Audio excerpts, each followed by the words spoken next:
Hi hello నమస్తే welcome to my YouTube channel the mindful journey. ఈరోజే నేను నా యూట్యూబ్ ఛానల్ క్రియేట్ చేశాను. ఈ ఛానల్లో ఒకే రకమైన వీడియోస్ కాకుండా అన్ని రకాలైన మైండ్ఫుల్ థాట్స్తో వీడియోస్ చేయబోతున్నాను.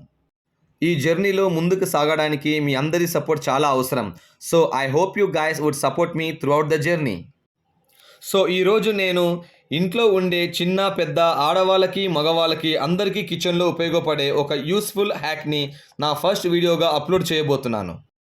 కిచెన్లో ఏదైనా పని మీద ఉన్నప్పుడు గ్యాస్ లీకేజ్ అయ్యి ఫైర్ కావడము, ఏ విధమైన ప్రమాదాలు ఎదుర్కొనే సందర్భాలు చాలా రకాలు మనం చూస్తున్నాము. సో ఆ ఫైర్ అయిన విధానముని మనం ఆర్పుకునే విధానం నేను మీకు ఈ వీడియోలో చూపించబోతున్నాను.